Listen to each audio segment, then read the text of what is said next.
got 5 pitchers. As you can see, there is a wild card. We found it to be really fun the last time we did this.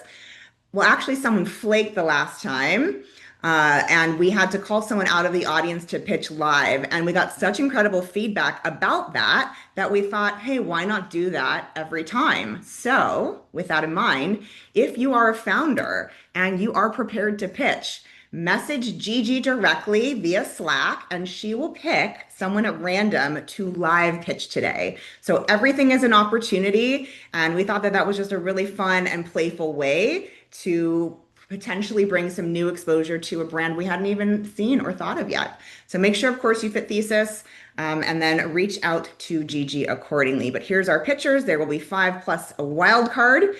And and with that in mind, I'm going to go ahead and stop my share. Gigi will add a link to the feedback tool in the chat, along with a QR code. So if those of you who are more shy and don't want to raise your hand, as most of you know, this is an open format. So feel free to unmute when we get to the QA section. If you're too shy, then you can obviously add feedback in that link in that QR code. So please make sure you provide feedback. It's one of the best things we could do for our founders because they want to know, like, what are they doing great? What could they be better at? And so many of you in this room are experts within your field and bring so much, not just to Fabric, but to all these incredible founders. Okay. We have Sorry, Laurel, the new settings in Zoom. So if to just message me directly if you're interested in pitching, there's like a little pencil and paper icon. Just click on that and you should be able to click on me directly and send a message with your pitch deck. perfect. Do we have anyone that's in the room that's going to be submitting to pitch? Anyone? Anyone? Are you shy? Oh, couple. Okay. All right. Let's do this. All right. Let's get into it. Is it Jadis? I want to make sure I pronounce your name correctly. Yes, I was actually the flaker last time. If you want to call yourself out, you can. I didn't want to do that. No But worries. we understand that there was an emergency. And Jadis, we're so excited to have you back. And what you're doing is so important for many reasons. But Thank with that, I will pass it along to you. As a reminder, it's a 10-minute format. We'll have a timer and then it'll be open 10-minute QA, open to the entire audience. So with that, take it Oh, away. me first. Okay.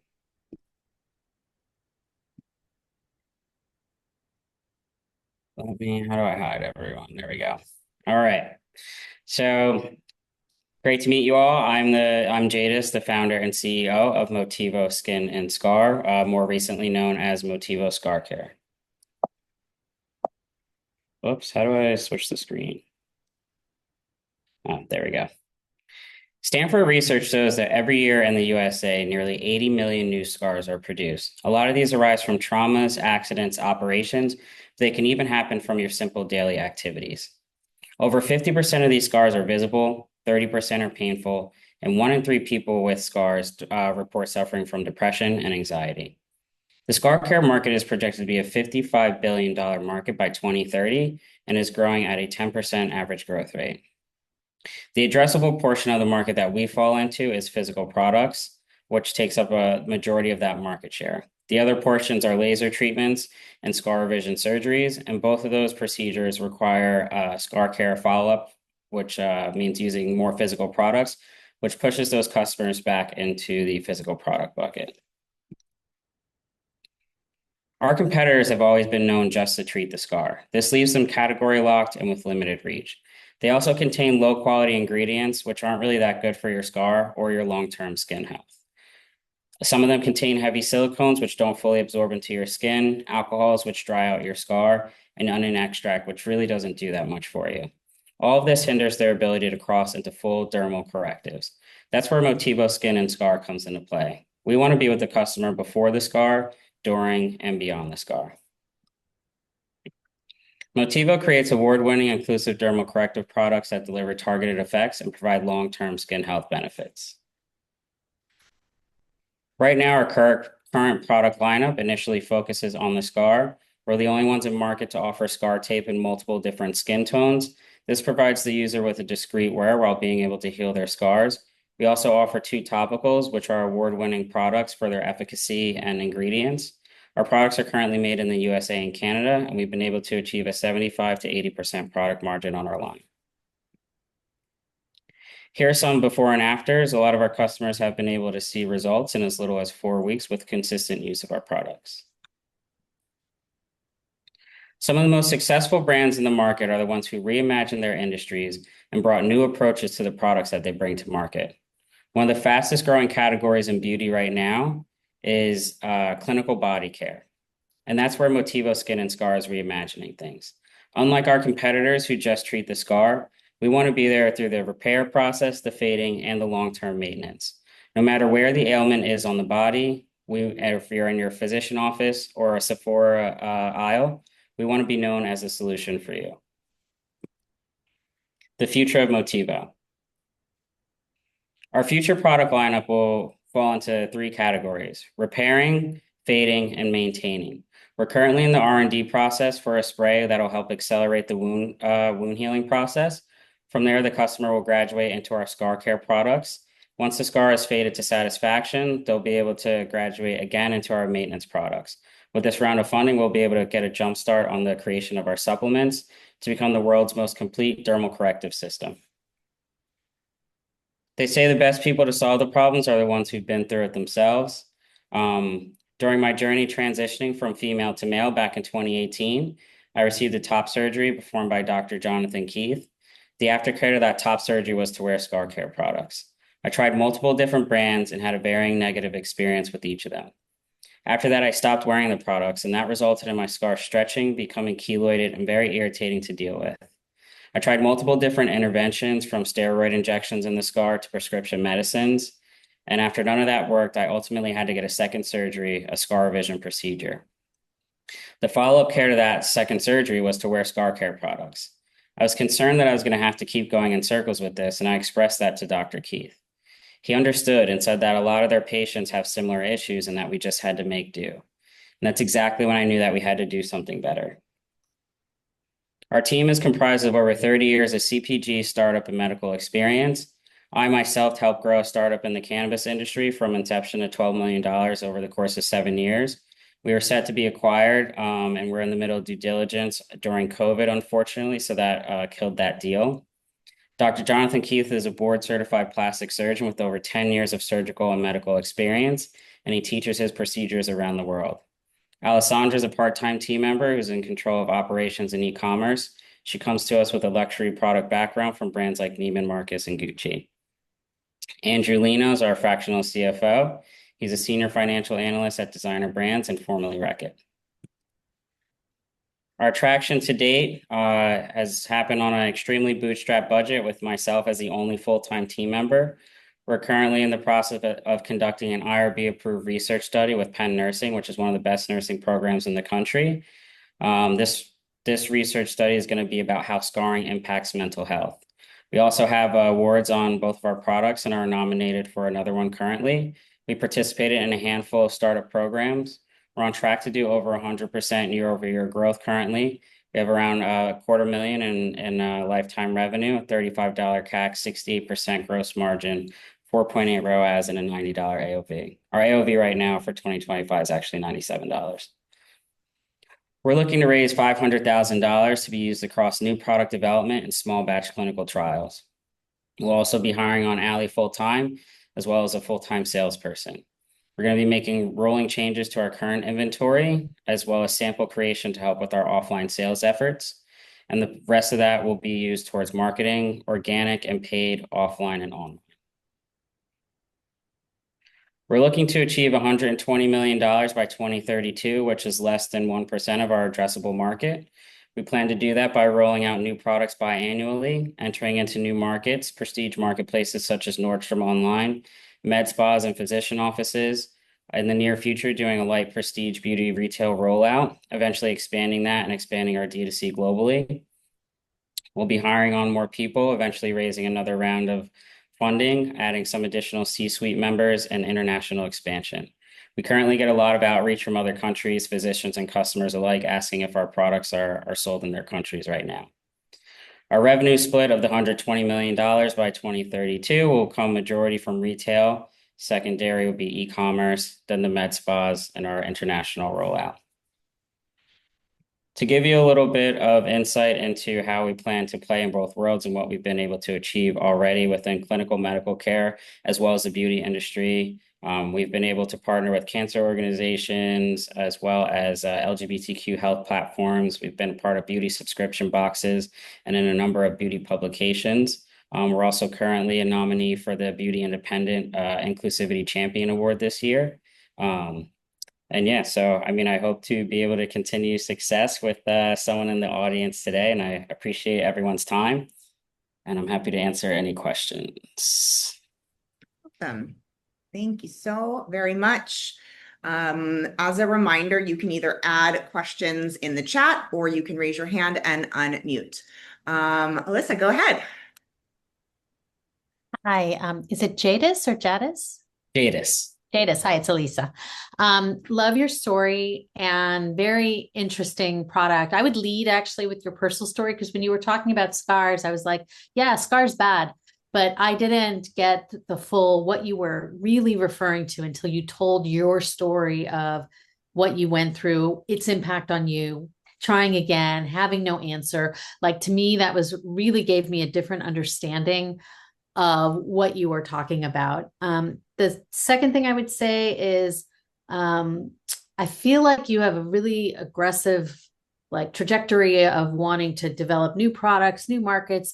And then when I look at your use of funds, like it doesn't seem like enough of it is in R&D and supporting that. So I would think about your use of funds. Is it matching what you say is going to help you make that money? I think it's really to say, you know, what your product mix is going to be in 2032 seems really like, I don't even, whatever you said it goes in one ear and out the other. Right. So like, I just think, aligning your use of funds with the aggressiveness of what your plan is. And maybe you need to raise, if you're going to raise money, maybe you need to raise more. That was the main thing I thought, like, oh, you're going to do all that and 500K, like, how's that possible? So, but I overall, I just really, really dig the story, and I think it sounds really promising. Thank you. Do you want to answer the roadmap question? If you have any response or rebuttal to that? Yeah, I mean, currently everything that we've been able to achieve is on a bootstrap budget. We've already put money down on R&D for some of these new products, so we understand the cost and the trajectory of them. And as well within that roadmap, I did mention that we will be raising additional funding later on.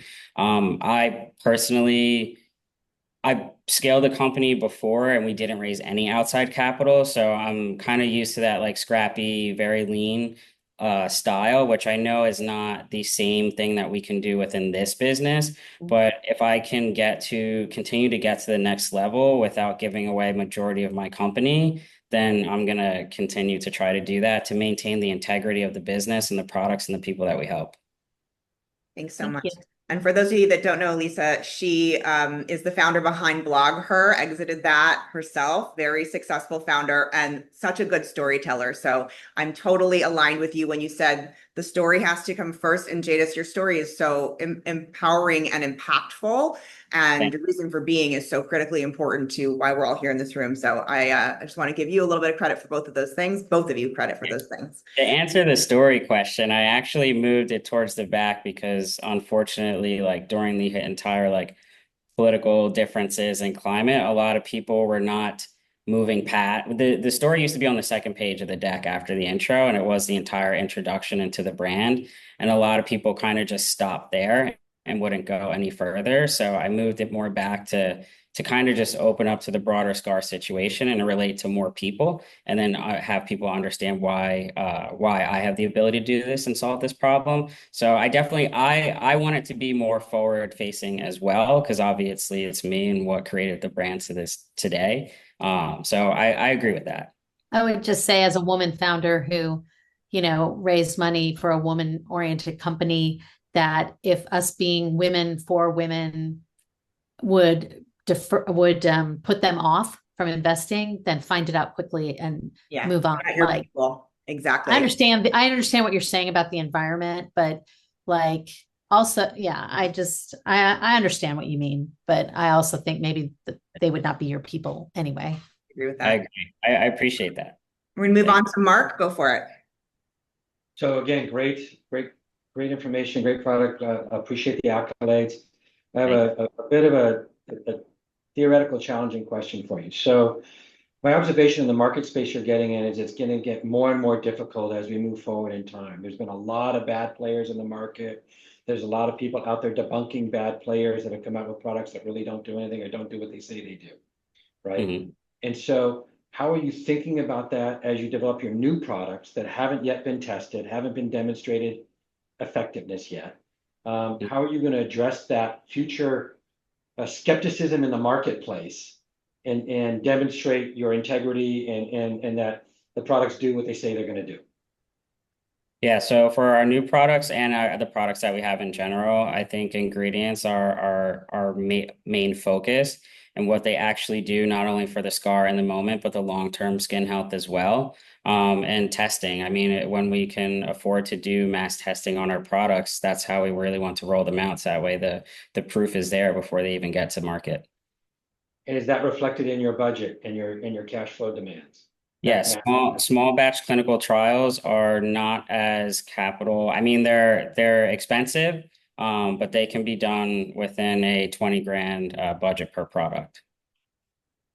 I come from the med device space, and you can't walk on the street on that kind of budget. But okay. Right, yeah, but we stay away from being categorized as a medical device. We're more cosmetics, beauty industry, and wellness.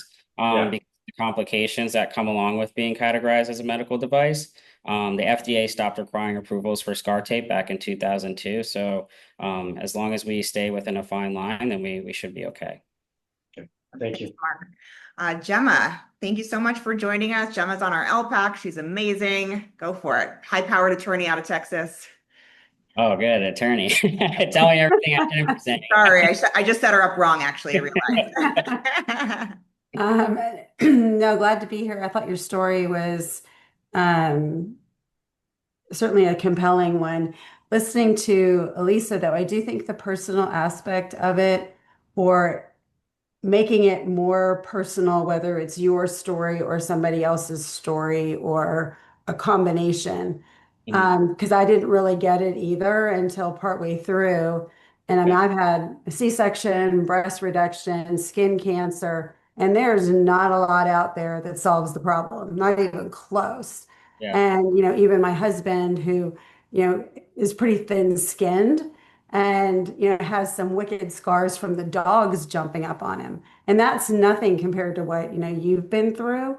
But I think there's a story there that if the science is behind it, the sky's the limit. Because, I've got a drawer full of stuff that I tried that didn't do diddly. So, Happy good to luck to send you you. some products. What's that? I'd be happy to send you some products. And I appreciate all the feedback of pushing the story forward. I mean, obviously it's very personal to me, so the fact that people do resonate with it is, that means a lot.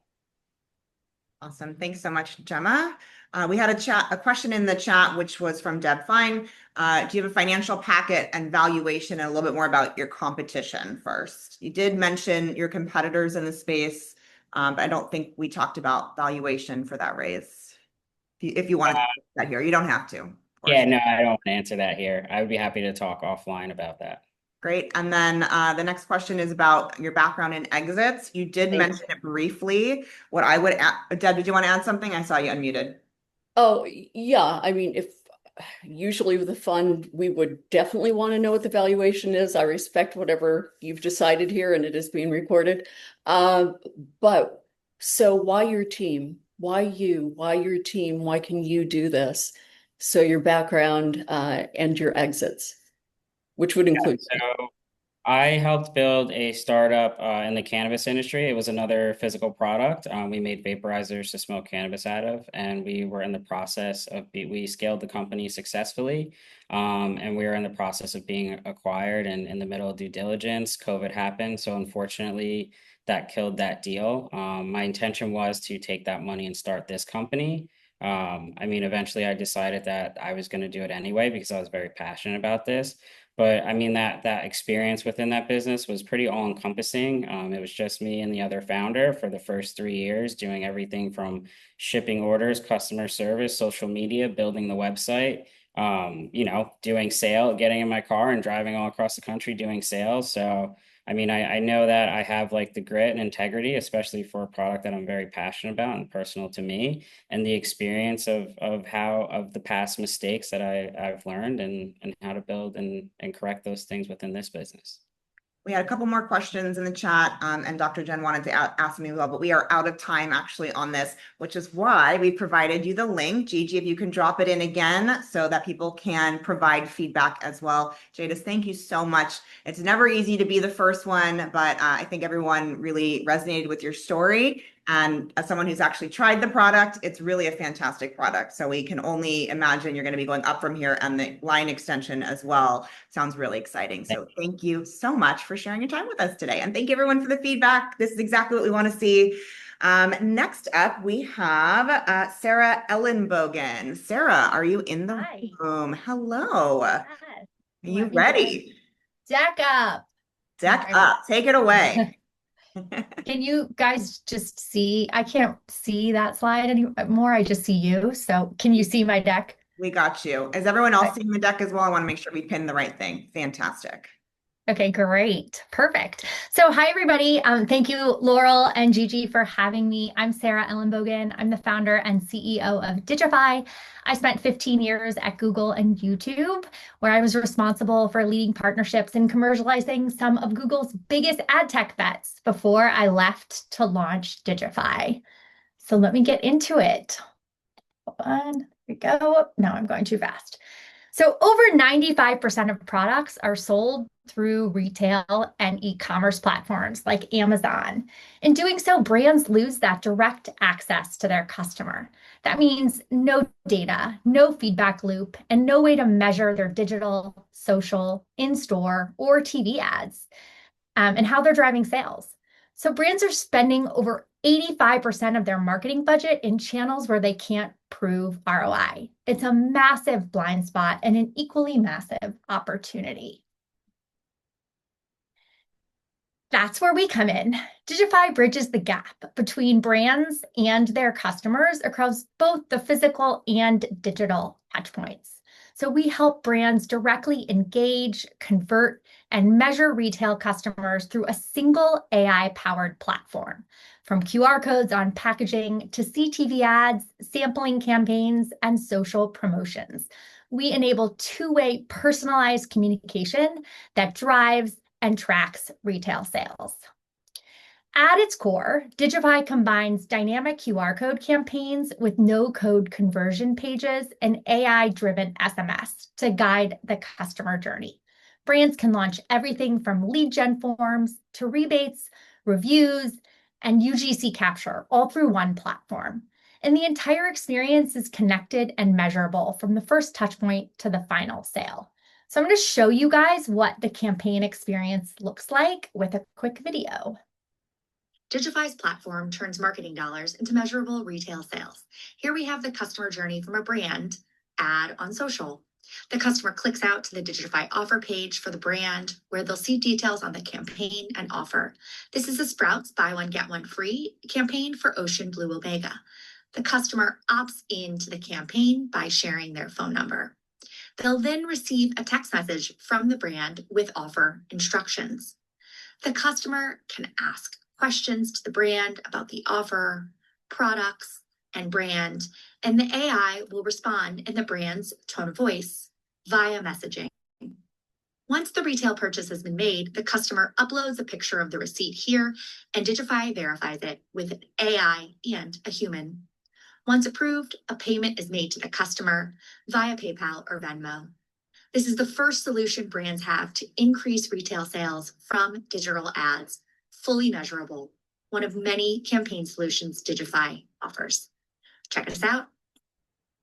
Go back to the back. So as you can see, whether a customer scans a QR code on a package or a label, taps the digital ad, or engages via social, they're led to a personalized Digify experience. With Smart Login and SMS powered by AI, the brand can interact directly with their customers, sharing offers, product information, support, and loyalty perks. Every action is trackable, giving brands the data and insights they need to refine and grow. Digify is campaign flexible, so brands can use us to drive sales, collect reviews, support warranties, deliver rebates, and capture user-generated content, and much more. We make it really easy to convert one-time buyers into loyal customers.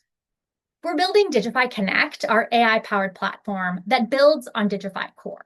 It enables two-way communication where digital actions drive real rewards. So things like cash and rebates and loyalty points, all while capturing valuable first-party data: customer's name, their email, phone numbers, location, receipts, basket data, and feedback. So it really transforms the brand engagement into measurable retail sales. Our customer list ranges from a variety of large CPG customers like Coca-Cola and Innocent Drinks, to Penguin Random House, Bumble, Mama's Creations, and Isima, which is Shakira's new hair care line. We also work with fast-growing CPGs like Native Pet, Beekeepers Naturals, and True Story. And these brands are using Digify to connect with retail customers in ways that were never possible before. So they're seeing incredible results, up to 3x lift in sales, 25% higher SMS engagement than traditional SMS platforms like Attentive and Klaviyo, and 36% conversion rates on their Digify campaigns. That's real impact that's driving sales and building loyalty. So we started with food and beverage, which is a $1 trillion industry, but we've expanded across every retail and Amazon vertical. It's a huge market, and there's $874 being spent in advertising across those verticals, which is currently unmeasurable in retail environments.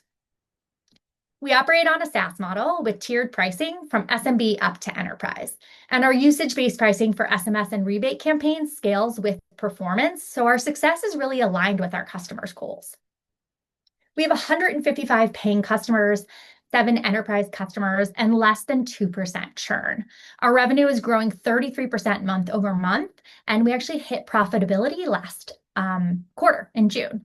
So we expanded in Q1 to our campaign-based SMS and usage pricing, and we're accelerating growth, which is shortening our sales cycle. And our tech is incredibly sticky. When brands add us to packaging, they're not removing us. And we're on track to hit 2 million in ARR this year, and 4.5 by 2026. While others focus on only QR codes or only rebates, we're combining both. So we then have that critical layer of AI-driven technology and two-way messaging. So we're the only platform that's unifying both the physical and the digital engagement for campaigns and conversions in a way that captures data and drives sales. Our team blends ad tech, CPG, and SaaS expertise, and we're backed by top-tier investors, including Lightshed Ventures, M13, BDMI, and Alumni Ventures, and several more. We were named a top retail startup in 2025 by both Forrester and the National Retail Federation. And we're raising our $2 million round, which is the seed round, with over 650,000 already committed. And this growth will fuel our AI launches, which are coming this year, and scale our SMS campaigns to drive deliverable results for brands selling through unknown channels. Join us as we revolutionize the ways brands engage customers and capture data. Thank you. Awesome. I love that you ended, of course, with a QR code, because why shouldn't you? Hello. Drinking your own Kool-Aid, as they say. Exactly. Any questions in the chat or anyone with a raised hand before I go into my questions? We have some good feedback in the chat, just people who have enjoyed the pitch. No questions, and I'll get into mine. Oh, cool. Of course. Go for it. This one's actually not a question, just great pitch, great product. I was like, where's the economic model? You gave me the economic model. So yeah. Laurel, thanks, Mark. Yeah. Awesome. Go ahead, Dr. Stacy. Good afternoon, everybody. Thanks for having me. I really enjoyed the pitch. I enjoyed the first pitch also. My question wasn't able to be asked, but nonetheless, Sarah, I'm curious. Once you capture this data, do you have an opportunity on your platform to connect the customer to products? Products. Such a good question. And yes, that is part of our release later this year. So we can give offers and then show, oh, you bought, pet food. Clearly you have a pet. Here are other pet food products that you might be interested in. So yes, that is one of our main product launches that's coming. And can you opt in or opt out of that? Yeah, so the customers can opt in and out. We have a profile where customers are gonna log in and so they can see it. It's sort of a pull model rather than a push model, if that makes sense. Thank you. And just one other question, if I may, are you able to create communities with people who have these products? I'm thinking if it's the first person, Jadis's product, and it's beauty or sports, like athletes. I can imagine a lot of athletes or people who have had joint surgery. Can groups start to connect around their scar issues, especially because it's a mental health issue, as Jada said? Yeah, so that is the sort of phase 2 when we really think about the community. Right now, we're really thinking about, okay, how do we support the brands? And then next, it's the community base through their login and what other products can we help to sell them that will benefit obviously them and the brands. And then the third phase is really that community. How do we build it? How do we grow it? How do we facilitate it? Thank you, Sarah. That's a great question. We have another question here from Chris Falk, but before I ask the question, Corey Weiss, if you guys don't know 213 Deli, Corey's in the room, a big fan. Corey, just think about if you have any feedback, because I know you're in the SMS category as well. Would love to hear your feedback after this question is asked, and thank you for being with us. Chris Falk asked, do you have a data monetization model for this in the background? Yeah, so we do. So right now the thinking is really like user profile logins to help the brands benefit from capturing that customer data, because that's one of the big challenges brands have when they sell through these channels. They don't know who their customers are, and they definitely don't have their data. So we're supporting them to get that. And then with the usage-based model, we will be charging them the more data they're capturing, right? So they'll have a bundle that they can get, call it 1,000 per month of data that they can capture. And then we charge based on the more data. And then as we think about sort of, data extensions from there, we already have some plans, but we haven't quite put into motion what that looks like, but it is definitely something we're talking about. Awesome thing. And Corey, don't let me call you out, because I know that you don't have to say, you're such an expert in this field. I would imagine you'd have some feedback. And then Dr. Jen, I'll call on you. Yeah, so myself and my co-founder, Nicole Collins, are on the line. For those of you that don't know, 213 Deli, we are a text device servicing community. So we're actually mitigating the opportunity or eliminating the need to go to retail. We're bringing retail to you through highly curated drops of beauty products that you receive via text. And we're on our way to personalization as well. So everyone on this Zoom would get a different drop each week, depending on their beauty profile. So I do think the SMS component is super important and a way to capture data and the functionality now within text for a lot of this stuff that you're getting through scanning of QR codes or what. But I think maybe we could even start to have a conversation offline about I see a collab in the future for sure. Yeah, because we're definitely, Nicole and myself are also, not only do we have our D2C version, but we're also white labeling what we do to help retailers create SMS commerce. So maybe there's something there we could do. Super cool. Yeah. And I love how it's not just focusing on retail, right? Whereas that's sort of my wedge right now, is focusing on that retail, that blind spot in retail. I think that's cool. These are the synergies we love to see in the room. Dr. Jen, go ahead and ask your question. Hey, friends. First, I just wanted to say, Jadis, with what you're doing in this political climate, I get why telling your story is scary. So you're badass for doing that when trans rights and every aspect of who you are is under attack every single hour of every single day. So kudos to you in doing this and being so damn brave. I just wanted to say that out loud, because I don't think cis people realize how hard it is for trans people every single hour, every single day. So that's the first thing I want to say to you. So you're badass, homie. The second thing, Sarah, I just appreciate what you said about the more data you capture, the more you charge. I'd love to talk with you offline. We collect a shit ton of data. And so what you said, like literally, my mind just was like, I was like, oh, okay. So I just would love to chat with you offline kind Cool. of about that idea I love because it. that got, Yeah. I want to take all their money. And just thank you for giving me another option to take all Well, their money. acquiring a customer is often very expensive. And so they don't have a chance to get customer data. I mean, right, brands, we've got Jada just on the phone, right? Getting at your D2C, so it's a little easier. But when you sell through retail, you don't have that data. And so you're spending oftentimes $25+ to acquire a customer. So being able to get that data meaningfully in a cheaper, more cost-effective solution is they will pay for it.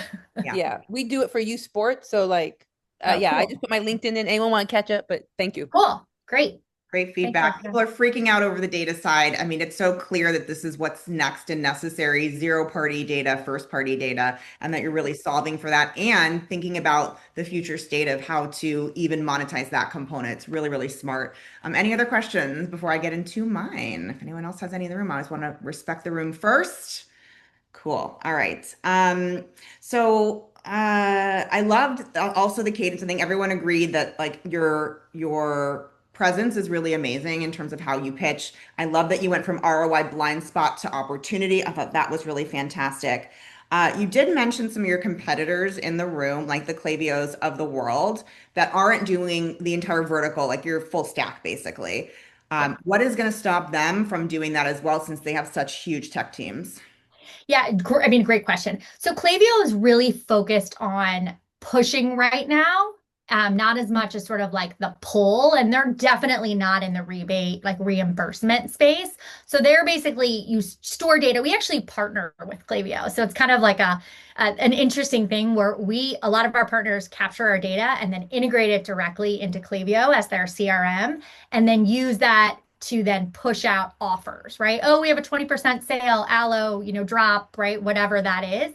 We're a little bit different in the sense that our communication is happening. You can capture that data initially when people opt into that SMS flow, but then we're really focused on tracking the sale in retail, which is where that blind spot is today. And I don't think that Klaviyo is going to get into that space. They've just built such a huge business on being a CRM and managing kind of push notifications. I definitely think they're going to add AI, and that's probably something they're developing right now to be able to personalize that communication a little bit. But the thinking of that we're really focused on how do we drive retail sales and measure it from organic ad all the way to the sale in retail is really where we're playing. So we're trying to really play in that retail space, which isn't where Klaviyo is. So then the flip side of that would be targeting for exit, right? Would Klaviyo be a good target in terms of an acquisition for long Yeah, term? the exit play is really probably a retailer. Like I think about right ad tech, right? The future of ad tech right now, obviously ad tech is still growing and massive with CTV, but everybody's talking about retail media. That was in ad tech in early days when I started at Google, and this is really a retail media play. So I think that the acquisition is really clearly going to either a CPG brand or going to a Target or a Walmart or somebody that's really focused on how do I capture more of that customer data and drive Big sales. box retailer that already has the downstream of all those brands. Exactly. That makes sense. You talked about your pay integrations, and you mentioned that you only had two. Are there future plans to have like Apple Pay integrations and others as well? Or is there Absolutely. you only focused on those two? It's Venmo and PayPal right now, but we absolutely think that's just the kind of the easiest way to get payments out. But yeah, we will have future integrations with others. Fantastic. Also love that you had Spicewell on there. They're one of our portcos, so saw some synergies as well. They're a fantastic small brand in growth mode, as are you. So I really appreciate the time today. That wraps up the second session. So thank you so much, Sarah. Yeah, thanks for the time, guys. Clicking right along here. Pitch number 3. We have Christine Devan. Devan. You Oh, actually told me that already, and I fucked it up as always. it's Christine, all thank good. you so much for taking All the good. time, and I will pass it along to you. Well, Christine is the name that you need to know because I am Christine from Brightfin. We are building social finance for the next generation. Why? Young people don't care about money, right? Aren't they busy spending it on avocado toast experiences? Well, we asked a group of 22-year-olds about money, and here's what they said. We asked, what is your biggest fear about money? And we heard about built-up student loans, not being able to support a family, being trapped in poverty, and struggling my whole life. Does this sound like people who don't care? These aren't just any 22-year-olds either. These are college seniors at Northwestern University, which is a pretty good school. Top 10 in the last US News and World Report. I'm an older sister. I was in grad school when I saw these, and I couldn't believe what I was reading. I realized the problem of personal finance was much bigger and more severe than I thought. Because if this is happening at a top 10 school, how is everyone else doing? Young people on the verge of college graduation deserve more positive thoughts and feelings than these. Fast forward 6 years, whoever wrote those sticky notes would be 28 now, and it hasn't gotten better. Millennials and Gen Z are struggling by every economic measure. Just 8% of 30-year-olds are partnered and own homes. Average rent prices are up more than 160% compared to 30 years ago, and wages for workers ages 25 to 33 are down 18%. Young people just want the same things that previous generations had, but now they're much harder to get. This is Hannah. She lives in the city in a neighborhood near where all the cool bars are, has a good job, and pays her bills. But she's worried about money, like the vast majority of people her age. 82% of 20-somethings say that money is a significant source of stress. Believe it or not, she's actually saving $300 a month, but she doesn't know that, and she doesn't know what to do with it. She's afraid to make a mistake, and so she avoids looking at her own money altogether. Here's the problem. The finance industry is failing the responsible kids. This is a $6 billion opportunity with the young middle class. We call them merits, middle earners rich in time. Debt products don't apply to Hannah, and her investments aren't enough for traditional financial advisors who charge based on assets under management. So they're overlooking the largest part of the population, which is 55 million young people. But we think those 55 million have a lot more potential than that. Now, there are people who can answer the questions that merits have, how to allocate savings, how to pay off student debt, whether it even makes sense to save for a home. So why aren't they helping? What's going on? The people with the right expertise are certified financial planners. Now, CFPs know that merits need help, but they don't have a business model that Hannah can afford. Brightfin uses AI like the sorting hat from Harry Potter to group people of similar needs with an LLM so that a CFP can give advice to the group instead of one-on-one and serve many more people all within the app. So it's not a two-sided marketplace. The CFPs work for Brightfin, but the point is the scale. So we're reinventing not just the fee structure, but the product that is financial advice based on groups and building community around those groups as well. That's social finance. Think about this. Money is lonely. When we want to learn something, we might join a class. When we're struggling with something, we might join a support group. But when the topic is money, well, you better figure that out on your own, which doesn't make any sense because everybody has the same questions. We can make financial advice more affordable and more effective by bringing people together. Brightfin is a platform that combines Duolingo for personal finance, Tinder for money, and mass transit for the financial journey. It is a simple B2C subscription model. We envision that the education piece will be free to get people playing around with the app, almost part of the marketing funnel. The budgeting is our MVP. It's available now on the App Store. I'll talk about that in a minute. And advice is our ultimate goal to fill this gap we see in the market. So what is group advice for merits who have never gotten it before? We're starting with what we call a CFP check-in, asynchronous, all within the app. An overall review of your balances and spending with some clear, actionable pointers for what to do next. In a survey of future MBAs at Dartmouth Tuck School of Business, 76% of respondents say they would be extremely or at least somewhat likely to use an app to check in with a CFP about their finances. We have a lot of feature ideas planned from here, all focused on education and financial planning rather than investments, which are, of course, heavily regulated. Now, we can offer this entire platform for just $250 a year. Here's what we've built and released so far. Financial advisors know that the best place to start is expense tracking, but that experience is usually tedious and painful. With Brightfin, all you have to do is swipe to one of four corners: spend, splurge, save, or share. And the best part is, it feels like a video game, so you don't have to avoid it. We've won a few product awards and gotten some kudos on TikTok, which honestly is just as exciting. After swiping, Brightfin is a simple percentage-based budget based on the common rule of thumb known as the 50-30-20 rule, where 50% of your monthly income goes to needs, 30% to wants, and 20% to savings. We added the alliteration for spend, splurge, save, and also a short menu of lifestyle variations, each with its own title and description, like the debt crusher, the YOLO, and in this economy. We call these priorities because it's all about figuring out what really matters to you. These are all valid spending patterns if done intentionally, and you could try out different ones and see what works. You'll notice each one targets saving at least 10% to learn the habit and build that muscle. Now, there are a lot of competitors in personal finance, but no other budget app feels like a video game. No other advice is this affordable, and no other solution unifies the experience for the young middle class. What's really exciting to us as a product team is the way these feature sets can come together and inform each other.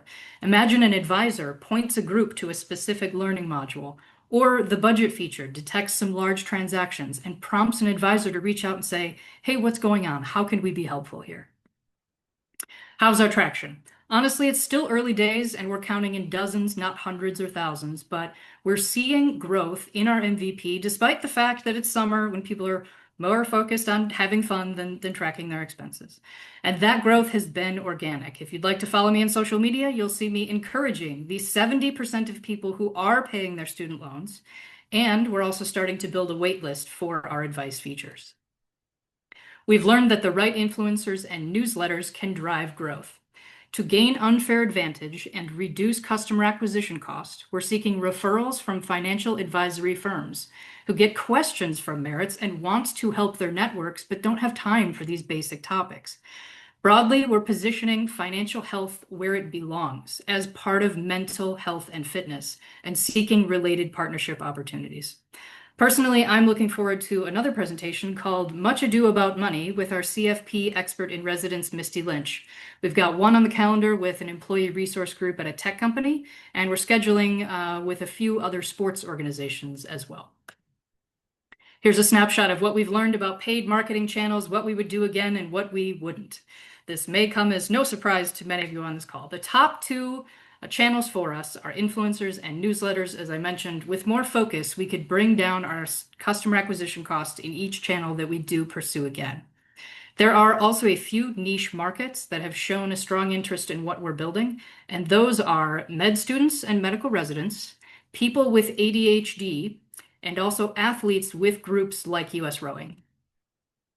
These are my co-founders, Richard and Aaron. I'm a product manager. Richard codes, Aaron knows numbers. We also have an advisory board of 7 people from our own network. They led our earliest investment of $146,000 on safes, and the founders have added our own cash. So we're not fundraising yet, but we'll be kicking off a pre-seed round in a few weeks. Our board would like you to know that we've been very lean and very good stewards of capital, and we've accomplished everything you see here for about $200,000. At the same time, we need to get our numbers up. There's good, fast, and cheap. And at this point, to grow our business, we'll need to move from good and cheap to good and fast. So that's where we'll focus for the next round. Our financial projections show $108 million in revenue in 5 years with that focus on merits. And we see a lot of future opportunities as well. Getting our advice product stood up is priority number 1. And after that, we plan to go cross-platform with Android. We know money is a struggle for a lot of people, and we can expand to other age and income demographics once we've built our foundation. Lastly, I'll say that some may look at personal finance and see a crowded space, but we see a problem that has not yet been solved.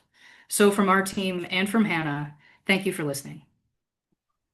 Oof, God, these just keep getting better and better. My goodness, I can't believe you're pre-seed. This feels very baked to me. Like this really feels thoughtful. I love that you've really focused on the gamification piece because money's so scary for so many people. It's a category that we heavily invest in. And I love that you even came up with some of your own like terminology, like merit. It's fantastic. Have you guys heard of what a DINK is? You know what a DINK is? Anyone know what a DINK is? Double income, no kids. That's what we are. So there's like terms for all of this, which I love that you're kind of following that path. It's fantastic. Exactly. Yeah, I love it. All right, Mark, you want to kick us off? Again, thank you. Sounds like a great product. And as you mentioned, you are in a highly competitive space with respect to the budget side of it. What I didn't get clear enough on is the advice side in terms of what kind of advice are they going to get? Because and I understand it. Please confirm my understanding that they got to start with the budget so that the advice side so that you can group the people and provide the advice. And then can you clarify really what that product is on the advice side? Yes, that's true. That's exactly what we're thinking. So the foundation we'll start with is a CFP check-in. So imagine we have a group of users in the app. They've all swiped their transactions. Their account balances are in there. All our API connections go through Plaid, which is the market leader. And so we can group them from there. And then let's say once a month or quarter, depending, we can have that CFP look at the data for the group and say, okay, this is what these folks in this group need to focus on right now, and give that to them again asynchronously in the app. So there's no webinars you got to get on or anything. That could be something we introduce later for people who maybe want a little bit more. But it's really about mostly the allocation of money. So there are going to be some people who frankly need to make more income. And they probably already know that, but maybe there'll be some suggestions that we can provide for how they do that. Then for someone like Hannah, who's, let's say, saving $300 a month, what is she supposed to do with that? Is it a good idea to put that towards retirement accounts or student loans or her emergency fund or saving up to buy a house? Hannah's Googling all this stuff. I'm sorry. She's going to ChatGPT with all of this stuff, and she's just getting confused. So that allocation is a clear focus for us from the outset with those CFP check-ins. And so I think you said there's no financial advice that you should consider investing in equities or bonds or ETFs or VC. Well, obviously they can't do VC yet, but so no financial. We're steering clear of investment advice at the beginning for two reasons. One, because we see that the gap is kind of before that, before you even have decided what to put it in, and then two, because we are aware of how much regulation there is in that. So at some point, will that make sense to get more into investments? Quite possibly, but that's not where we're starting. So just one last thing. I think that I just think about that hard because you're encouraging through some of that, you've got savers and they need to know what to do with that money they're saving. Yeah. Right. And so that's going to be a critical need that they have.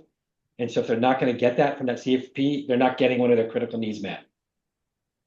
Great. Sure. I think we're thinking about a lot of people who probably have access to 401k with a target date fund and are wondering about, is it that or is it my student loans that I should be focused on first? But I hear what you're saying. That makes sense.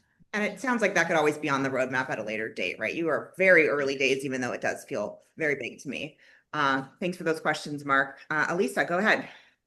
Yeah, hi. Thanks for that. This may be kind of a sensitive question and asking you to completely speculate, but so I noticed you had Ellevest on your list of competitors, and I thought it was really interesting to see their trajectory. I knew people there. Yeah. I had, an IRA there or whatever. And they very much were similar in that they were targeting a group. They said that current financial advice and advisors were not targeting women. And they wanted to do a lot of education. They wanted to do a lot of this kind of get yourself financially literate first, right? And so they had all this then they kind of converted to a membership. So first they were like, you could invest, put your IRA with them. They converted to a membership. And by now they sold off that and right. just fancy financial advisors. I mean, I think that's all that's left that they do. So look at that. And you look at that, you have an audience that also may not have huge amount of funds and assets to invest and all that.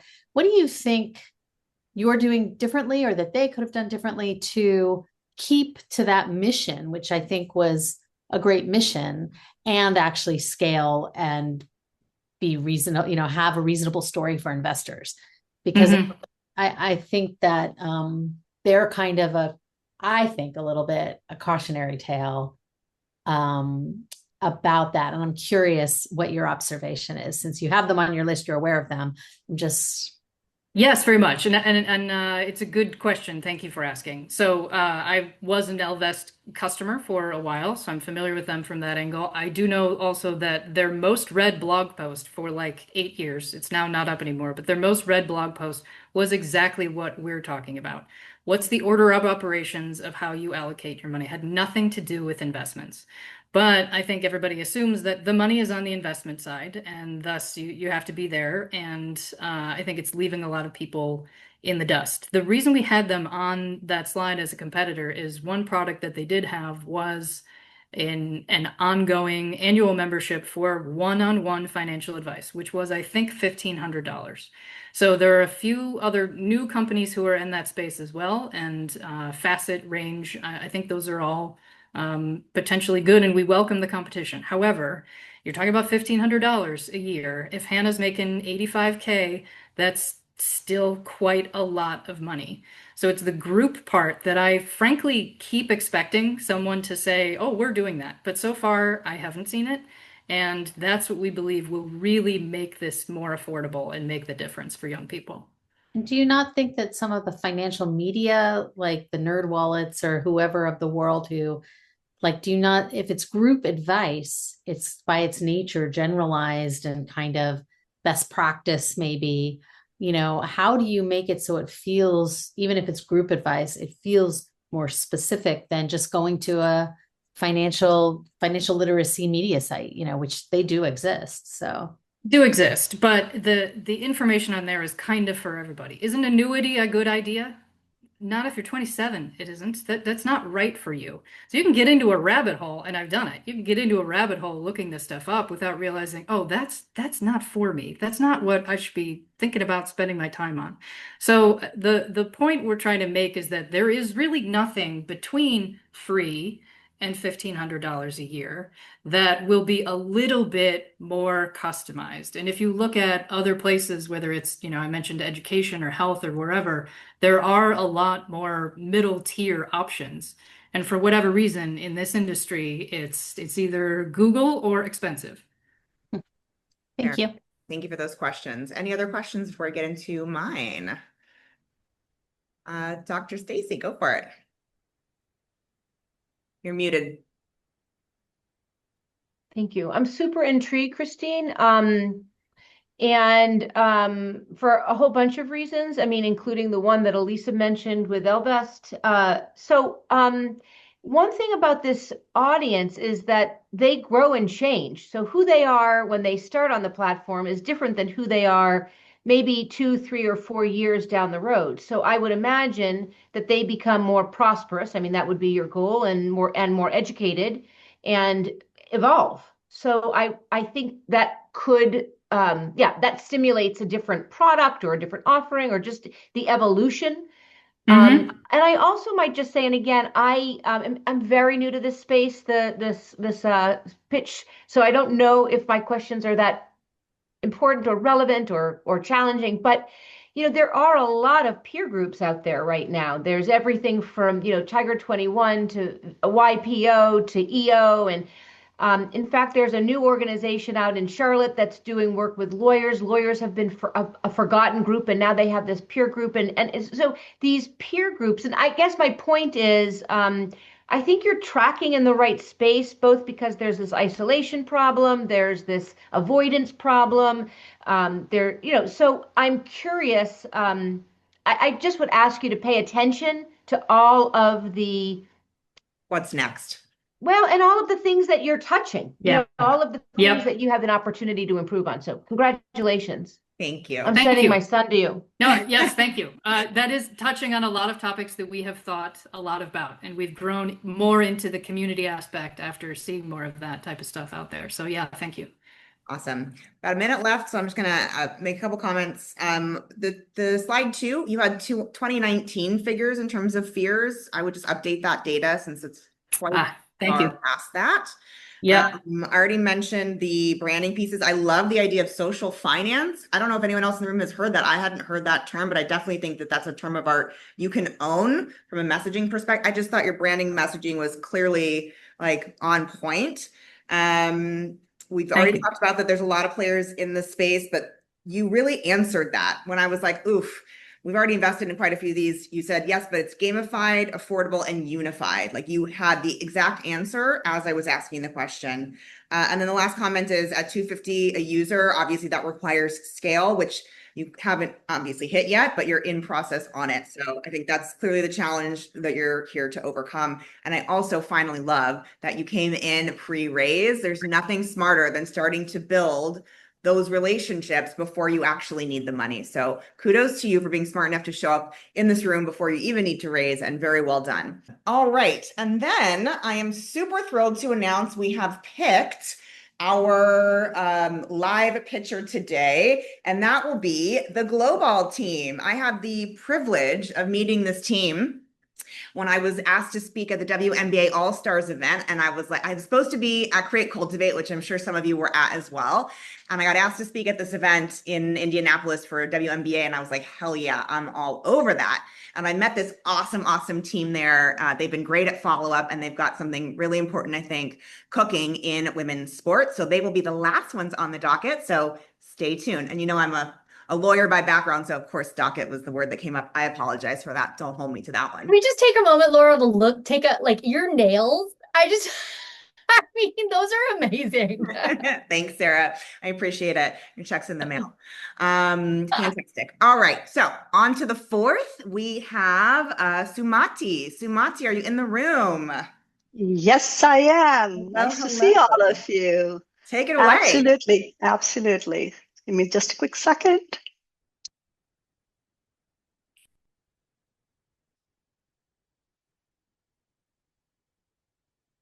You had me at food.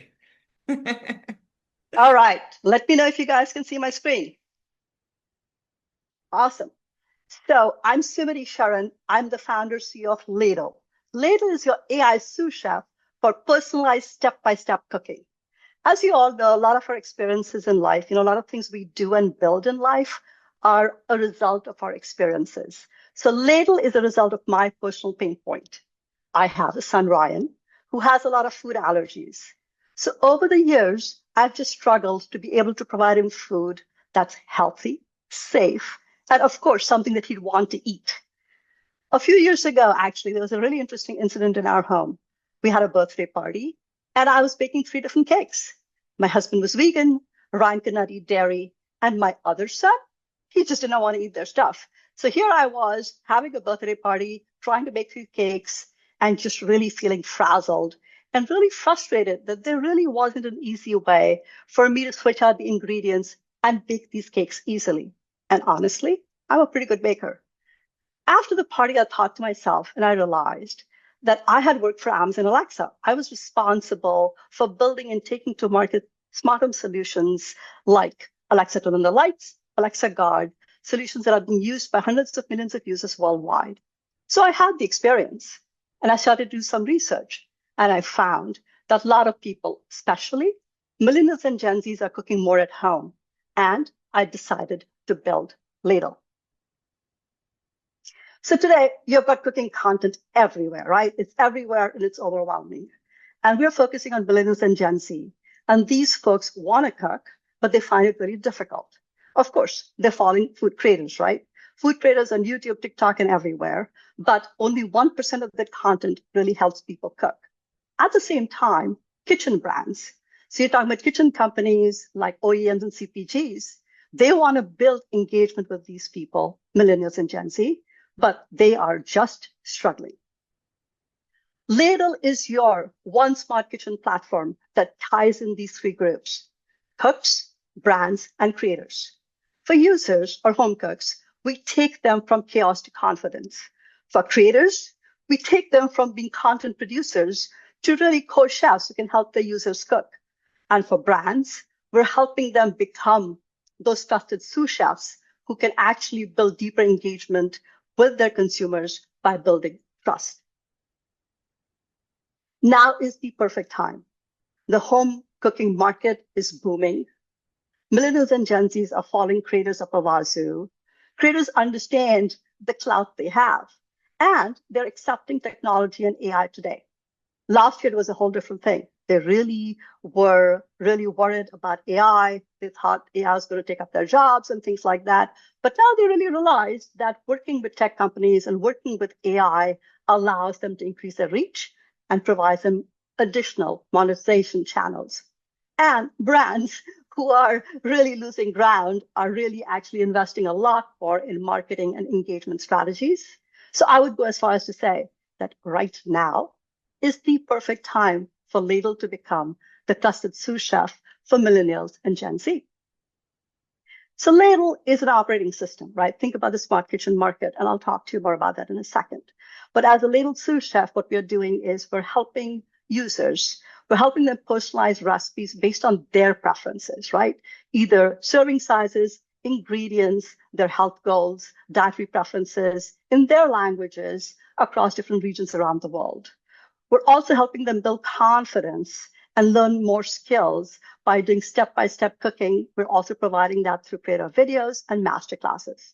And finally, they're also able to personalize recipes based on appliances that they have. So they know, which steps go on the Vitamix and which goes with, the air fryer and stuff like that, and just making the whole process simple. On the other side, Ladle has been built AI first. We built it on generative large language models, which are really enabling us to build a fantastic ability of personalized journeys per user. At the same time, we're also able to position brands, right? We're helping them become these sous chefs for their users and helping them build greater engagement and brand affinity. And finally, we have a creator marketplace. The creator marketplace allows brands to sponsor creators and at the same time also provides additional monetization channels for creators. By the way, these are live videos. You're welcome to go to TikTok and Instagram. Look at Ladle Cooking, and you'll see a number of these. One of our current posts actually got over 65,000 views and about 10,000 likes. So it's an ecosystem play, right? We've got content creators on one side, of course, Ladle's in the middle, content creators on one side, OEM brands on the other, and all the goodness goes to consumers. By the way, I have a lot of familiarity with this model. I built a similar model at Alexa for a number of the smart home solutions we were building, and also for Snapfish, a photo platform company I was with earlier. There are a lot of ways to make money. We have multiple revenue streams. We are both B2C and B2B. What I will actually like to do is I will highlight a couple of these things for you. So here in terms of B2C, for the subscription side, we've recently, about a couple of months ago, put together a $4.99 a month or $55 for a personalized subscription, cooking masterclasses. So we are signing on creators. We've talked about 48, about 20%, about 9 to 10 of them want to work with Ladle. We have a master creator called Crystal Rosa. He's got over 1 million subscribers on YouTube, and we have already piloted a cooking masterclass with him. The cooking class actually got over 100 people signed up for it. And so that is definitely something we've been piloted and wanting to do more of. And we're also putting together, these integrations with ingredient companies and others, and recently have an Instacart integration that we put in place. Also, in terms of B2B side, these revenue models, by the way, are things we have in place. We started out with a couple of design partners, companies like LG, Whirlpool, and Bosch. And right now, I'm negotiating a large contract with one of them. So these revenue models are not just there to look nice, they are real. And those are part of what we negotiate when we make negotiations with these brands. Ladle has the opportunity to be over $100 million business over 5 years. We are B2B and B2C. B2B side of our business is over 80%. So here we have AOV as 29.2 million a year. The LTV to CAC ratio is 8.9 to 1 compared to 3.1, which is the usual benchmark. On the B2C side, it's about 20% of our business. And again, you've got multiple revenue streams there. The AOV goes from $183 to $158, and the LTV to CAC ratio improves from 4 to 1 to 6 to 1. These current projections on the B2B side, by the way, are based, and the financial modeling has been done based on OEM and CPG partners. The way I see Ladle is like a horizontal platform, like a Stripe for food. So think about the personalization, Stripe for food platform really being used anywhere. Recipes and food experiences are helping people specifically to be healthy and independent. And if you keep that in mind, it is going to be more than $1 billion opportunity. So Ladle is targeting the smart kitchen market. As you know, I've already talked about the fact that I work in smart home. Smart kitchen is a part of the smart home market and is projected to be 91 billion by 2032. There's significant SAM here, which is not surprising, right? Because millennials and Gen Z, if you think about it, 52% of the world population, that's about 4.2 billion people. At a SOM of 2.7 billion, we have a significant revenue opportunity. Yeah, we do have a few competitors. Competitors from traditional companies like New York Times, social media companies like TikTok and YouTube, and of course, some tech-forward companies. I love the fact that being an AI-first platform gives us certain advantages, but we are the only one who's able to have all these features that I'm showcasing to you. We've made significant traction. So a couple things for you to note. In 2024, we started out building with design partners LG and Bosch. Having come from companies like Amazon and Intel, I have existing relationships with them. So was connected to senior people in these companies and really talked to them about what their pain points were and what they wanted in the platform. So we started building out with them. And then at the end of the year, Food Bites, which is an online hub for ad tech and food tech, recognized us as a leader in personalized nutrition. Coming forward to this year, we now have partnerships with Caribbean Pot, a leading creator in the food space. And Chris has over 1 million subscribers on YouTube. We have an app that is now, it has a fresh UI and everything with health and community engagement, Instacart integration, and a very cool feature that I'll let you on today, which is actually supposed to be quiet till Labor Day weekend. But we have a new campaign on Labor Day weekend, which is called Grill, Chill, and AI Thrills. We are actually inviting people to come and upload photos of their favorite burger and be able to get a recipe generated within seconds. So that is actually something that we're going to be doing over Labor Day, and you'll be hearing more about that. In addition, we're negotiating a $1 million contract with a large OEM and deploying multimodal capabilities to expand into Europe. If you could just wrap us up with what you're raising, and there we go.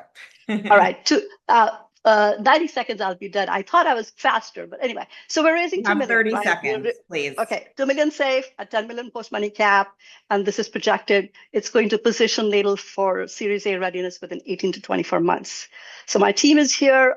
You know the logos here. I can talk more about it, but savvy people, from people with experience in fundraising to product, and of course, Caribbean Pot, who's our creator advisor. So finally, what I will say to you is Ladle is your sous chef to inspire and assist you to cook what you love with confidence, clarity, and joy. And I'm reaching out to you, inviting you to join me in the journey to help Ladle become that $100 million business over 5 years. And please feel free to scan the QR code and go check out our app. And I hope you enjoyed the experience. Thank you. Thank you.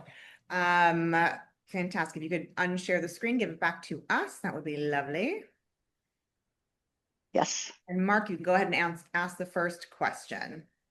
So for some reason, it doesn't want me to give it back to you guys. I think it likes me having control. I'm taking it back. How about that? Perfect. Thank you.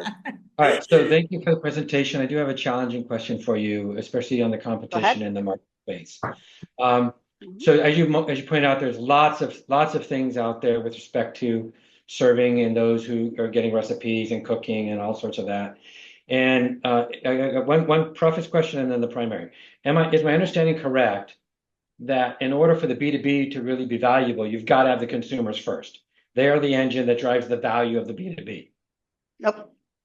No. Actually, the interesting thing is when we started building out with the design partners, so we are a platform play, right? So the platform can be, The experience basically, whether it's B2B or B2C, but it's our experience or it's an experience for an LG or a Bosch. Those are different experiences, right?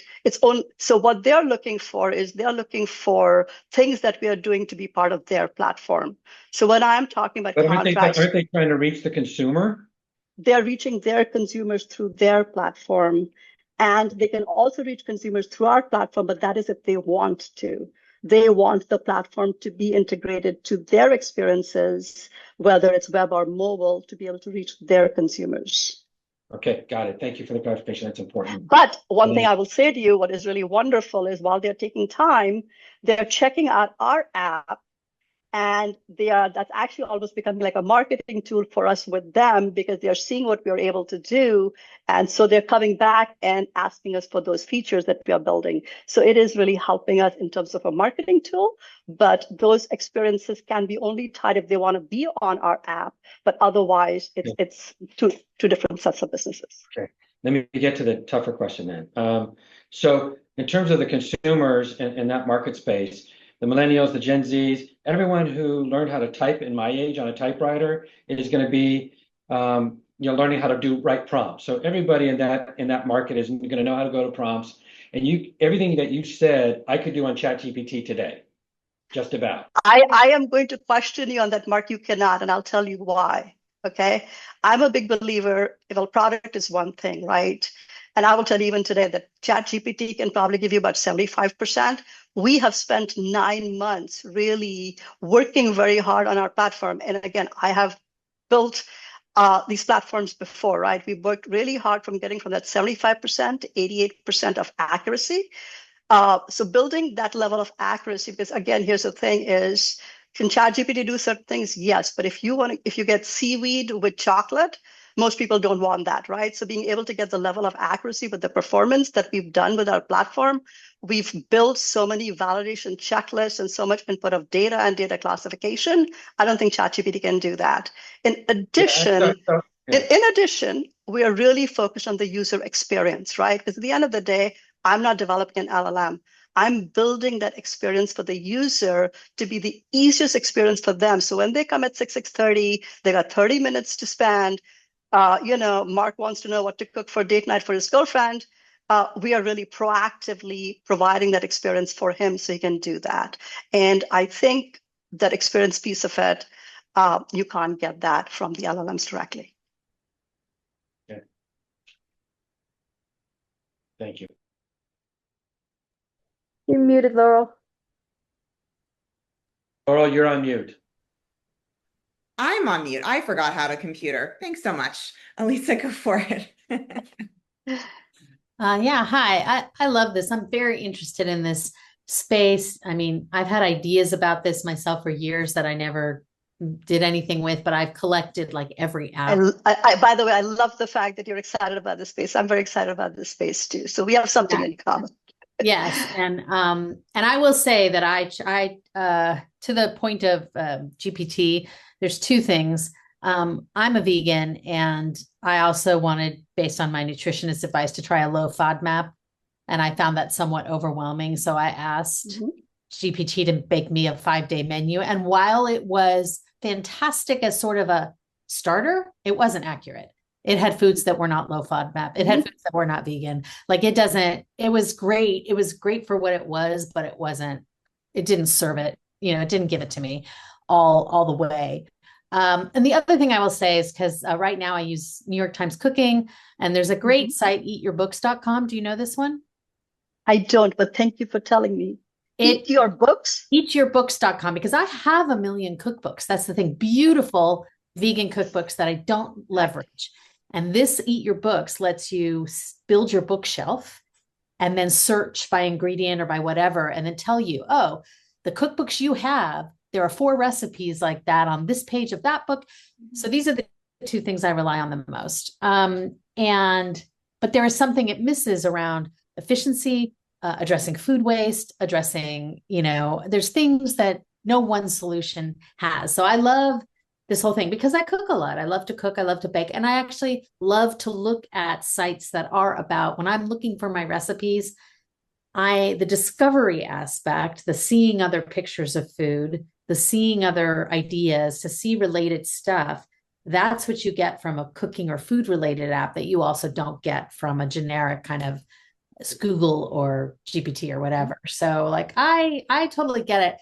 And now I'm realizing I don't even know what my question was anymore. I just wanted to tell you. It's okay. I've got that, plenty of questions, but yes, thank you I for just the wanted to tell feedback. you that I see the value on this. I think my company was basically the one with two customers, B2B and B2C. And to Mark's point, we did need the C's there to make the B's interested, right? We needed the community. So are you saying you're going to white label for the B2B? Yes. So the fact is, I do think that the learnings from the B2C really help, right? So to be honest, when I did pivot, initially it was supposed to be B2B. The reason I pivoted to also adding B2C was because the B2B, these folks just take a long time, right? I mean, I've been talking to them forever, and I've actually, by the way, with this OEM I'm negotiating a contract with right now, I've submitted 6 proposals, right? So there's they take their time. So the whole point was, we went to CS and did over 500 demos, had a lot of interest from the consumers. So it's really dog fooding that, learning from them, and we're going to do the B2C anyway. I mean, I think that's really important for us to do. But there are 2 things. There's an ability to create a white label app and provide to people, but the larger OEMs don't want that. They really want the platform. So think about the APIs. So we're a platform. We've got all these APIs we are building, right? We have multiple APIs. And that also comes to the point as to why somebody else can't copy us that easily, because we are building these APIs and then we are providing those APIs to these brands. And the wonderful thing that you also have to understand that year 2 gets to be a platform license, right? And that platform license, what does is you've got multiple year contract. But to answer your question, we have to do for some large brands, we will have to do customization and integration into their experiences for their appliances and things like that. So that's why these engagements are big. These are not few $100 engagements. For few brands, we will build those larger scale integrations and into their apps and the stuff like that. And if they want a white label app, that's an opportunity too. Yes. Right. Thank you so much. We are out of time on your questions. Very interesting platform. I have a lot of questions that I will sidebar with you on, but we are on the home stretch. We've got 2 left in the room. Thank you for sticking with us. I know it's a lot of time to commit, but again, the whole thought process here was like, if we get the opportunity to listen to these amazing founders, why not open it up to the bigger community who can probably provide additional fantastic support? Great example of that is Dr. Stacey Feiner, who's in the room. Have you guys watched Billions? Yes, I hope so. It's one of my favorite shows. I'm so sad it's over, but she is literally a Wendy. So if you need any support from someone like a Wendy, she's your girl. She's your doctor. Moving right along, picture number 5. I'm going to butcher the name as well, so please correct me. Is it Mao? Did I pronounce that correctly? Mao? It's Mo. Moo. Welcome and take us away. Thank you. You see my screen? Yes, okay. So I'm Mo Nandi, CEO and co-founder for Monear, and we are building a solution that lets women monitor their iron at home just using a smartphone app, no needle prick. The story started with one of my close friends, childhood friend. She ended up in emergency, needing a blood transfusion. So the time to emergency was she was feeling tired. As she is driving through the highway, she was falling asleep. She just thought she's overworked. And like any other women, she just toughed it out until she fell in the office and went to the ER. The diagnosis was low iron or anemia. So after this happened, within 2-3 months, I had another friend required a tumor operations, but couldn't do it because she was anemic too. And then I was asking others and got intrigued and curious, finding out that it's not only one person, not only Evelyn, but 660 million women globally are anemic, and they are dealing with low iron every day. In United States, it's more than 50% female athletes, and girls and young women are anemic. So what happens there? So as soon as the girl hit their puberty, they start menstruation, and that's where it starts. Heavy menstrual bleeding is the main cause for iron deficiency. And the second main cause is poor diet. So they have to plan for their diet in order to keep up. On top of that, pregnancy is a default state for low iron. So basically, low iron is also a generational. So if you are pregnant and have low iron, your infant can have poor brain development. It could have a cognitive problem later in the day, and maternal mortality. 1 in every 2 seconds. Think about that. That's today, worldwide. So what's the actual problem? Why the women are not taking care of themselves? Because anemia or low iron comes with very non-specific symptoms. You feel tired, you tough it out. It is normalized. The morbidity, low life quality or poor quality of life, lifetime income is all normalized. So studies showed that 22 billion per year only in UK, the cost of low iron that happens through productivity loss. So there we are. 25% of the anemia cases end up in ER. That cost per member per year $1,000 to $6,000 in the United States. And personally, it costs $600 per woman to take care of management of anemia. So managing, it's underdiagnosed and expensive to manage. Why? Because they have to go to lab, they have to go to doctor, they have to make that trip in order to know where they stand to take care of themselves. That's where we come in. So why now? 30 years ago, UNICEF started this work and nothing happened. Actually, it deteriorated globally. So it's also top 10 sustainable development goal for UN right now. So still it doesn't happen. Look at the fintech and fitness apps, 120 million monthly active users, mostly women. Women are the highest buyer for these health apps and period tracking app and hormone tracking app.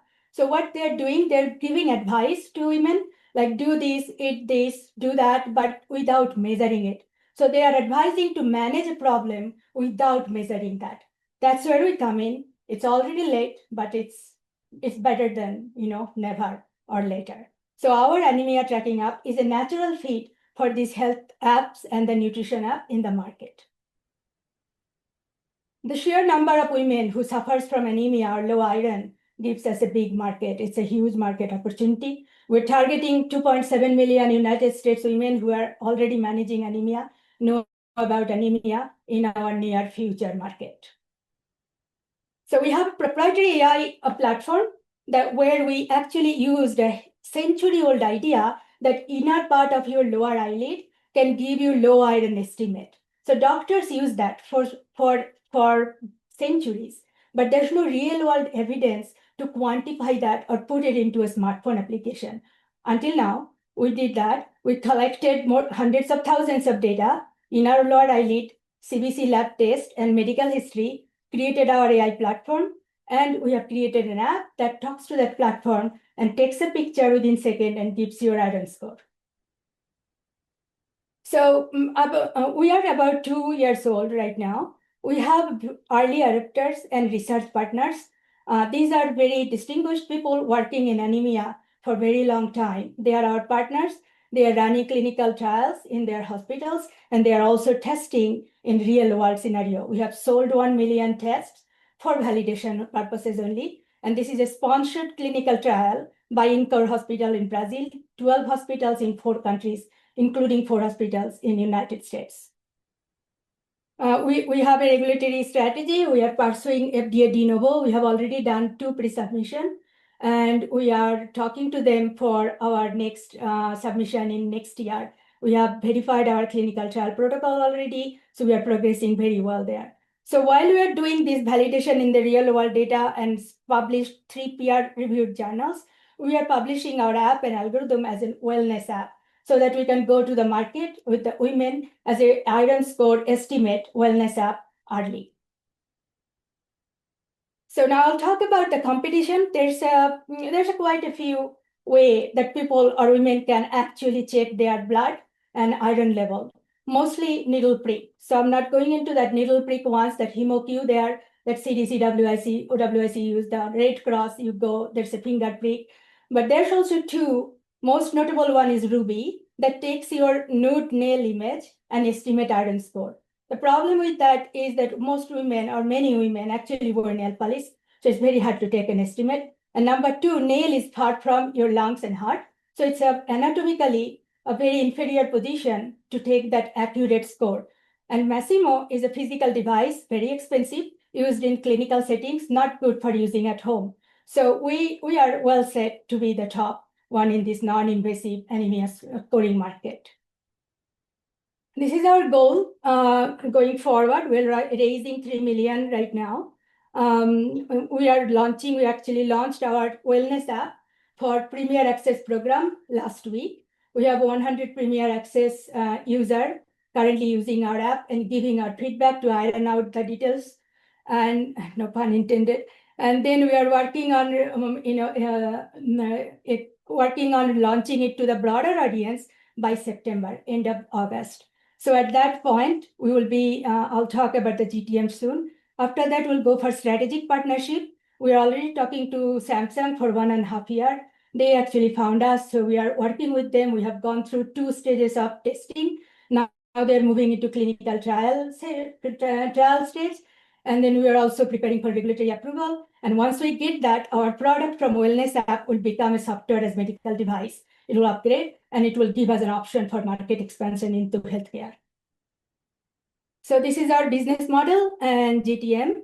Our phase 1 is product and content-led growth. We are going through social media and also online and paid advertisement. And we're also going through patient advocates group, coaches for female athletes and gyms, and talking to influencer for micro-influencing platform. We are also having some gamification inside our product so that they can play with quizzes, they can plan for their personalized recipes, and we can go for community-based competitions like 30 days to track your iron, get your iron into check. Phase 2 is strategic partnership that we are already well working in, and phase 3 is our SAMD launch. And we're going with a subscription-based pricing. This is based on our competitor pricing in the market, Ruby. We have annual subscription pricing at 50% discount so that it actually encourages retention through the year. This is our leadership team. We have decades of AI, business, and medical expertise. I have worked in bigger companies as S&P, Tata, and HP, and also worked in a startup for the last decade. I was their first platform employee building a legal platform from scratch. And we became unicorn in 2021. And then I wanted to build something myself. Tishanu is a very experienced data scientist and worked in startup and big companies alike. Shauna is a very experienced founder, CEO, and coach, and she was my advisor for the first year. Now she joined the team full time. And this is Chuma. She's a leading pathologist and worked for decades in anemia and HIV. This is our team behind the scene. We have just hired head of marketing, Amy, and Prova is heading our regulatory strategies. Most of them worked with me in my previous company, and they are working with us right now. This is our slogan: make iron score as universal as a step count for every day. And you can scan the QR code and look at your website, and please join our application. Thank you so much. Well done, perfectly timed. Yeah. This is super technical. So Nisha on our team will take a look at it. She had to bounce, unfortunately, but I'm going to send this to her so she can look at the perspective from a doctor. But any questions in the room? I have a lot. I also think that you and Elliot Schwartz, who's on the call today, should have a conversation. He's a great coach in terms of presentation and deck polish. And I think there's a little bit to be said to making it a little, upgrading it a little bit. So Elliot, I think you guys should connect. I didn't know anemia was such a big concern and issue. My sister's actually currently 29 weeks pregnant with a little baby girl. So we're super excited about that. And I am going to be a crazy auntie, I know, but I'm very concerned now that she needs to be testing her levels. So thank you for bringing that up. Any other questions from the audience before I get into my questions? All right. The comments really as well. First of all, you spent a lot of time on the problem. So you spent about 3 minutes on that second or third slide. And I think that either you need to create multiple slides that speak to a greater problem and maybe focus on the product a little bit more. But the timing to me felt a little bit stagnant in terms of like how you were progressing through that conversation. And I was unclear, maybe others in the room were clear, that it wasn't a prick test. So I wasn't really clear that it was a non-invasive option, which I know is huge and why you, I'm sure, will be a leader in this space. So I think just calling that out so there's a little bit more clarity around what the actual end product is would be super helpful for those of us who are not doctors, not technical, not as smart as you are, clearly. So that would be really helpful. I think really the two call outs in that problem solution kind of module that you created were really about it being undiagnosed and expensive. Like those are the two big call outs that you're solving for. And I think you could say that again in a much more succinct way. Again, Elliot is the expert on that in this room, so he can speak to you afterwards about how to polish and get that all pretty. And I think the story about your friend was interesting, but I'd love to hear your story a little bit more upfront as well. Like you had a friend that had this issue, right? But like, why are you still the right person? That seems to be kind of a through line in narrative storytelling, especially as it relates to fundraising, that we want to know. Like, okay, you had a friend that had this as an issue. Why did that spark such an important and impactful moment in your life to provide you with this energy and this drive to solve that problem? Does that make sense? Yeah, it does. Yeah. And you can feel free to stop me on any of these comments or questions if you have feedback, because I don't want to take up all the oxygen in the room as well. Yeah, I had a question, like, is it a prick test or an eyeball scan? I was unclear. So it is actually, it's an eyeball scan, correct? It's a lower eyelid scan. It's this inner part of the lower Right. eyelid. You pull it down and then in that part. So it That might be really cool for you to show like a video of someone, like of someone actually doing that. Like that might be a very actually exciting way do to have see it. one. Yeah, Yeah, Shauna has one. awesome. We would have loved to see that because, like, again, I'm not Yeah. quite as smart as you in this room, but I No. know that what the product is and how it works, and so visualizing that in the form of a video might be super helpful. We already talked about why you. I was unclear whether wellness app was the right positioning because this is deeply, deeply medical and deeply diagnostic. So I don't know if anyone else has a perspective on that, but positioning it as a wellness app felt like maybe a little misaligned to me. Have you done any market testing in terms of that messaging? Yes, so we have started in global health basically, so B2B market, just like Shumati was saying. So it takes long time to I'm get sure. contracts, especially governments, right? So CDC, WIC would be our big customer. American Red Cross would be our big customer. So we have to get there. And in order to get there, there's already some applications, especially Ruby, as a wellness app in the market that people are already using. They have 300,000 downloads, and people are even though it's not accurate enough. So there's a big need. So if you go to a Facebook or Reddit groups, there are hundreds of thousands of people in group just talking about low iron and anemia and desperately looking for management solution, which is so hard. So we are undervaluing the product by calling it wellness app. We are aware of that, but it will give us some also oxygen to leave and get us the runway to get to this FDA approval. There's nothing compared as our application. So we are a de novo, and de novo takes long time. A de novo takes at least three trials, and trial in United States, which actually provides one data every day or a week. So it takes a very long time to get those clinical trials done. We are we're very lucky to get this sponsor, the 12 hospitals study that will go on for 8 months to 12 years going forward. And we plan to use those data for submitting this.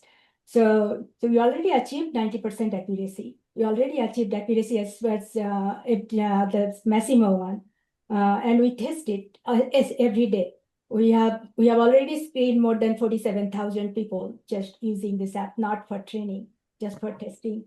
That's incredible. So that's the reason mainly. And we're very aware of the messaging or marketing, like what we can say in order to not project this as a diagnostic app. Like you probably all know about Hoop that getting that FDA warning right now.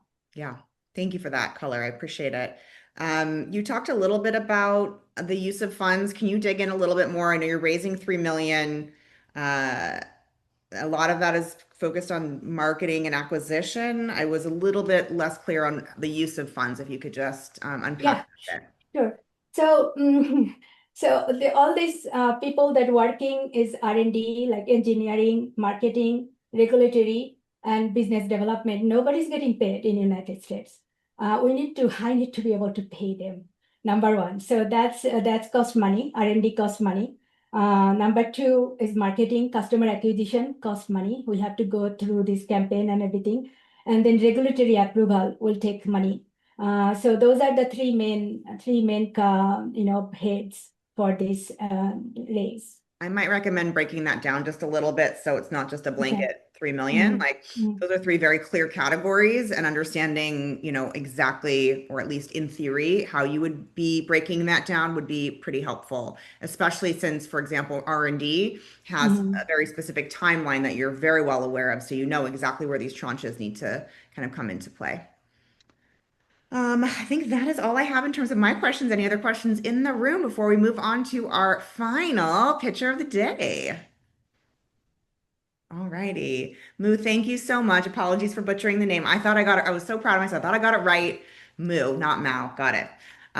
Really amazing product. I mean, we get such incredible founders here, and I'm so grateful to have each and every one of you, but especially ones that are solving things in women's health. It's a category that we deeply, deeply invest in, and of course, feel very strongly about. So thank you for the work that you're doing there.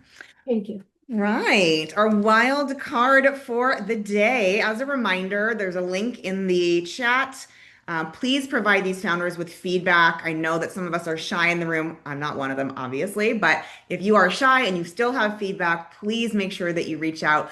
And alternatively, or in addition, I should say, if you have something of value you can offer, like Dr. Stacy, like Elliot, those of you in the room that are such experts within your field, please connect with these founders and make sure you can elevate their brand. See what I did there for those of you that know the other company that I run? Anyways, moving on. Oh, sorry, one more thing from Gigi. If you are a founder or know of a founder that you think should pitch in our next pitch day, which will be in November, and I'll give you a QR code for that shortly, please make sure to throw them over to the link on the Fabric VC website. As you all know, when you sign up for the pitch day, it automatically drops you into our deal room for our next deployment cycle, which will be in January. So we will start looking at companies very seriously in October-ish for our last deployment cycle. I can't believe it. Feels like I just started, and also so much farther to go, as I'm sure you all feel. All right, now the wild card. As I said, I was so thrilled to meet this team when I was invited to speak at the WNBA All-Stars event. And they are doing really incredible work in the women's sports space. And I want to make sure I'm getting the name right. I don't have it on here. Gigi, can you give me the name? Globals will be Global, yes, the Global team. Amazing. And thank you for showing up and showing out, because you didn't know that you were going to be pitching today. So it's pretty exciting. And Crystal and Abiola, I see that you're both in the room. Is one of you going to take it? Are you going to tag team it? Let us know how you'd like to address it. Abiola's got the room. Take it. Okay, let me go ahead and share my screen. And then here we go. So good evening, everyone. Again, thank you for the opportunity. Definitely was not planned, so excuse the nervousness. My name is Abiola Wabar, and I am the CEO and founder of Global Life. I'm a former professional basketball player and played professionally overseas for 10 years. And we created Global Life, and our platform is called Global Pass, and PASS stands for Planning After Sports Success. And our goal is to empower athletes beyond the game with an AI-driven, human-centered transition service and career alignment. So what is the problem? Well, every year, thousands of athletes retire from college and professional sports. And for most, the transition is really overwhelming and quite lonely. They lose their identity, They struggle to translate their skills into jobs, and they lack access to the right support network. And I know this firsthand. Like I mentioned earlier, I played professionally for 10 years, and I felt lost. Even though I had the talent, I had a master, I had the drive, I just didn't know what to do after spending 20 years of my life focused on my passion, which was basketball and was also my job. And the result of the lack of guidance is missed opportunities for both the athletes, but also on tap high performance talent for companies. A lot of companies don't know that there are athletes out there that can be hired to bring value to their companies. So we came up with this solution, right, to create Global Pass. And is an AI-powered career and life transition platform designed by athletes for athletes. And on this platform, the athletes are able to create a profile. They'll receive a personalized roadmap based on their interests and skills. And it's meant to be seamless, easy to use, is a mix of AI, but also human-centered, because we want to make sure that the human, the athlete, this is at the center of our platform, is the person that is able to guide their journey. The product is actually divided in 3 suites because we are B2B and B2C. So the athlete portal is where the athletes will be able to create their profiles, their resume using the AI app. They'll be matched to jobs, which will actually show them a percentage of the match, so you will know if the job is the right fit for you, or if it's something that you want to improve on, you will have an opportunity to improve your match by getting the missing skills that are not giving you the high enough percentage for you to apply to the job. They will have a skills assessment tool to give the athlete a deeper clarity on their strengths, on their personalities, their career alignment, and how to translate their athletic skills into corporate or entrepreneurship or other type of job they may be interested in. But also we have the business partner portal and the service provider portal, which is connected to the athlete portal in the sense that the athletes have access to a vetted network of service providers. So career coaches, financial advisors, mental health providers, entrepreneurship coaches to support every step of the journey. Because like I said, this is not just about using technology, but it's about keeping the human-centered as the core of a platform. And then a business partner portal. There are a lot of companies that are interested in hiring athletes. And for these companies, we want to provide a platform to access untapped talent. So they were able to post their jobs, review the match of that talent that apply to the job based on the skills and the interests. And they also can contact the candidate that they find interesting and begin that relationship, knowing that they have a different background than the general population. The service providers actually have the ability to offer their service in a Fiverr style. I don't know if you're familiar with the platform, but you go on there, you select an expert, and you pay for the service. So the athletes have access to the platform for free, but they will be able to use some of the service providers' services at a fee that the service providers would decide.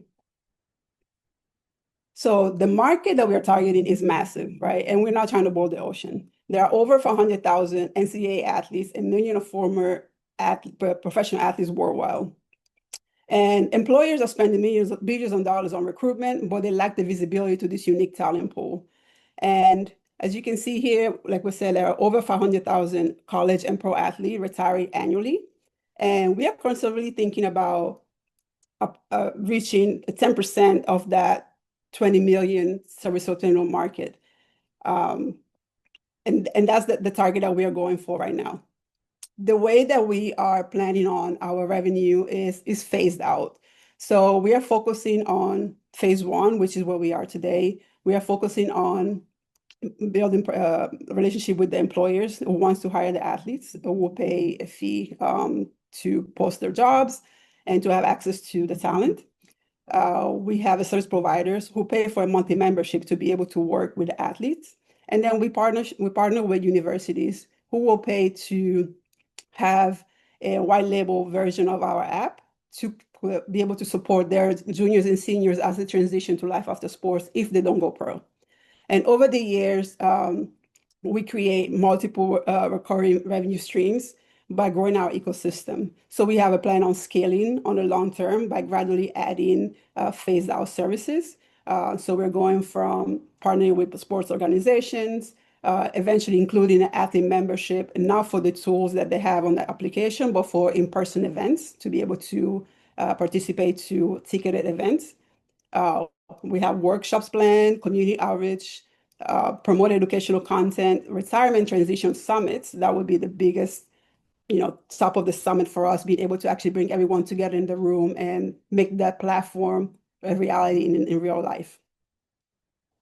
So how are we different from what is out there already?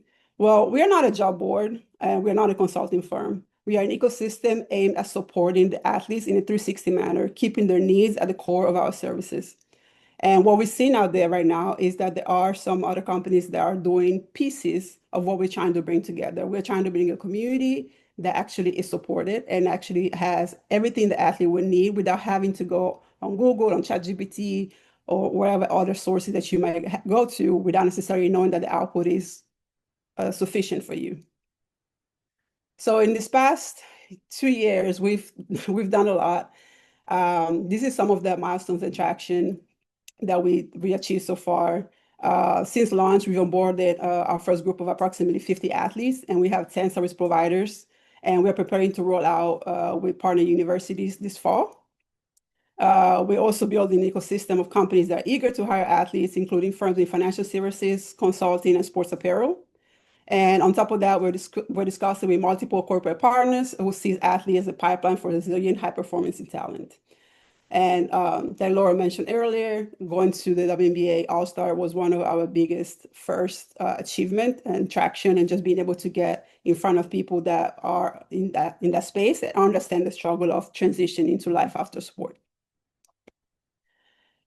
And so our ask, what is our ask? We are looking to raise $1 million to scale our platform and deepen our employee partnership, to expand our university onboarding, and to be able to continue to grow. And the way we are planning on actually allocating the funds is by enhancing the Global Pass app. Right now is a web app, and eventually we would like to move on to having an app in the App Store and the Google Store.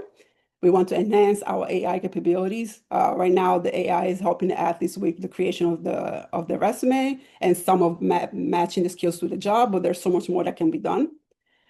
We want to grow our team. We need to hire some key personnel in technology and product and business development, especially. And then, of course, marketing and brand growth, and accelerate how we get in front of our B2B partners. So the universities, the enterprises, and the corporate partners.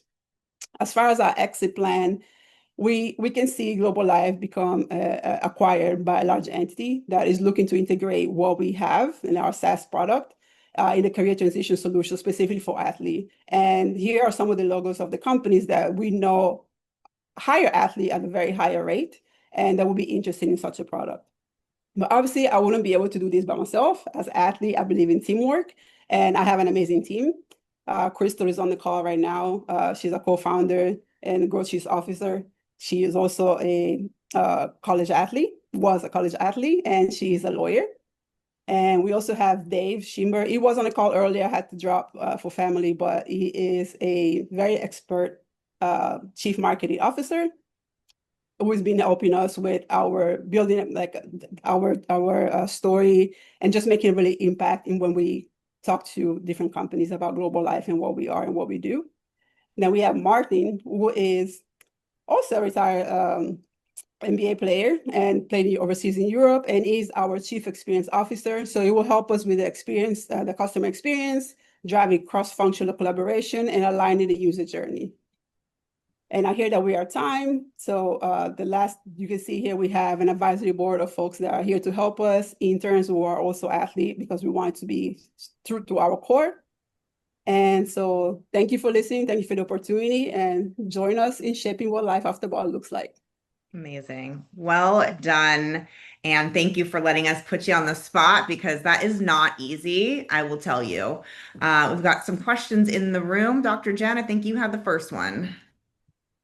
Yeah, hey, great presentation. So I come from college athletics, and I think I kind of like an A and B question. I think the first one is, are you targeting people who went pro, or are you targeting all athletes? Because there are a lot of career services, a lot of schools have programming. So kind of like what subsection are you going after? Is it all athletes and is it all divisions?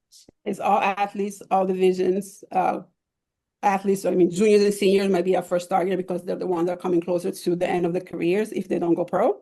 And professional athletes as well when they come towards the end of their careers.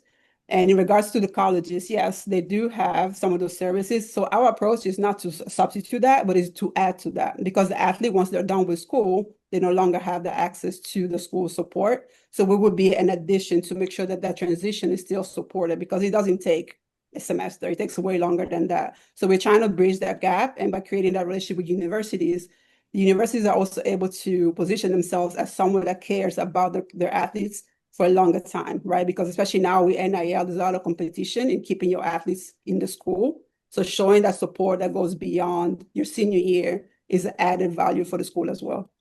And I was going to say also for a competitor to put teamwork online as a competitor, because that's something that does it. And then a potential acquisition person would be Teamworks, because Teamworks is going after the whole cycle of college athletics. And that's a part that they don't have. So I would probably say above them, Teamworks would be the number one person to acquire. And Teamwork Online does some of that stuff. So it's like, it's not exactly, but it's adjacent to the work that's being done. Awesome. Thank you for that. I'll definitely look into that. Yes, thank you. We are at time. We're going to do a couple more questions, and we're a little bit late, so stick with us for 5 more minutes, and then we'll wrap things up. Elisa, go for it. Yeah, it's a great idea. I have 2 nieces in college athletics at a very high level. My question is, so many companies leaders talk about athletics in someone's younger years as being a sign of great things to look for in a leader. And the other area they do that is around military service. And I know there are organizations and companies that are designed around helping people retired from the military. Are there any comparables there that give you a sort of look forward as to what some possible exits might be for you? Yeah, so I haven't found to that extent for the exit opportunity, but to your point, we did have use cases with how companies, in particular, one case was Amazon, had a program that was specific for military. So a lot of companies are creating these apprenticeship programs for a subset of folks. Nike started with WIN program, which is Women in Nike program, and it's for retired WNBA players, right? So I paralleled that to what Amazon was doing with military, and we're trying to bring that purview to other companies. Right now, I saw Visa and JP Morgan also have programs specific to athletes. So there are companies that are doing it, and we can come in to help them create that in a more seamless and continuous manner. Yeah, thanks. Amazing. No, thank you.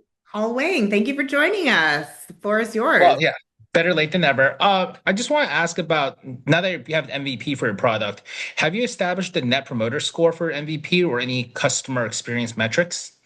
So not to that extent yet. The way we actually did some beta testing is I literally went to all my athlete friends and told them to create a profile and let me know if the process was simple, if there were issues, any bugs that came up. So we were able to fix all the bugs that were raised before we opened it up to the broader audience.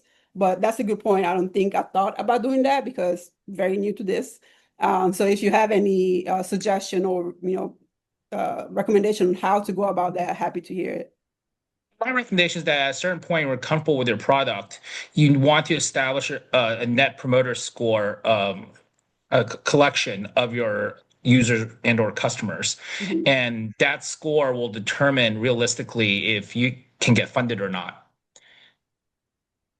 Thank you. Thanks so much. We're going to go to Dr. Stacy, and then Mark, you're going to wrap us up. You're muted, Dr. Stacy. I know. It happens to the best of us. It happens. I'll really try and get quickly to this. Just 2 things. One is, having worked with many athletes, I appreciate this. They need it. You need it. One of the things that I might say at the very beginning, even though it was a great beginning, one thing that draws our heart is that athletes have given really, they've performed so well for us. And by the time they need to be finding jobs, they've used all of their time performing in their sport for us. So I think that is another reason why they they've been left out of the process, and they're and then the other thing is I'm really glad to see that you had Enterprise Car Rental. They have a program. It's a manager and training program. A lot of leaders, athletes, come out, even though they might not have had a lot of career experience, they come out ready to enter into a management training program. And so I think that might be a good place. Those companies that are doing that might really also be attracted to athletes. Yeah, absolutely. Thank you for that comment. And yes, we saw that, and that was part of the reason why we have Enterprise as one of our target companies. Fantastic. Mark, wrap us up. Thank you. So mine will be on the business side as well. And I first want to just start with, I definitely see the need in the space for the athletes and the value for them, and value for the teams and the universities to help their athletes post their work. So I think there's a lot of value in that space.